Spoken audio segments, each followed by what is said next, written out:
আসসালামু আলাইকুম ভিউয়ার্স, আশা করি সবাই ভালো আছেন। আজকে একটা বিষয় নিয়ে আলোচনা করতে চাই, সেটা হচ্ছে বাংলাদেশের রাজনৈতিক প্রেক্ষাপট নিয়ে।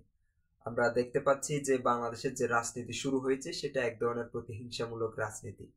একসময় মানুষ মানুষকে চিনতো বা পরিচয় দিত তার মানবীয় দিক, তার গুণাবলীর দিক দিয়ে, কিন্তু বর্তমানে পরিচয় দিয়ে থাকে বা চিনে থাকে তার রাজনৈতিক দিক দিয়ে।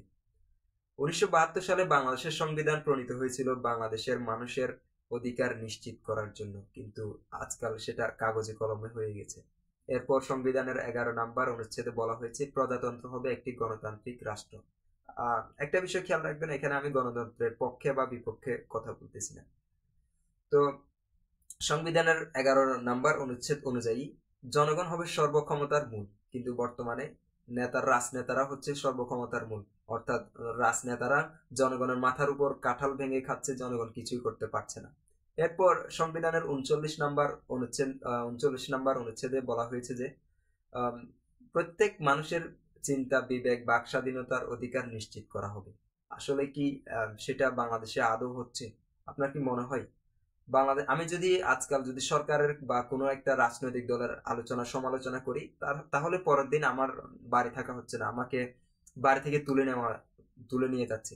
তাহলে এটা কোন ধরনের মানুষের অধিকার, বাক স্বাধীনতার অধিকার?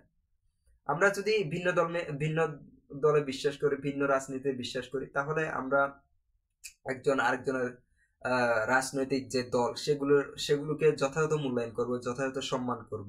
কিন্তু আজকাল আমরা দেখতে পাচ্ছি যে যদি মনে করেন আমি এক্স একটা দল করতেছি, আরেকজনের ওয়াই একটা দল করে, কিন্তু এখানে সংঘর্ষ, প্রতিহিংসা লেগেই রয়েছে, একজন আরেকজনকে খাবে খাবে এরকম একটা অবস্থা।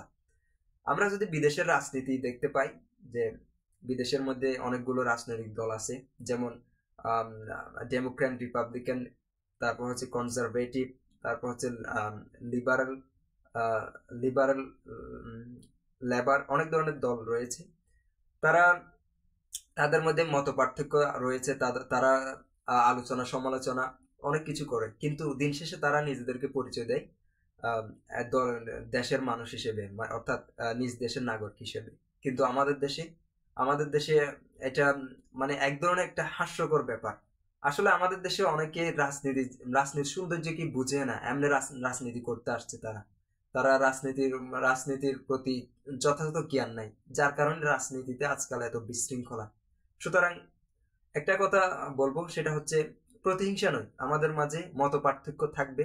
আমরা একজন আর এক একজন এক এক রাজনৈতিক দল করব বা রাজনৈতিক দল সাপোর্ট করব, কিন্তু আমাদের মাঝে এত প্রতিহিংসা থাকবে কেন? আসুন সহনশীল হই।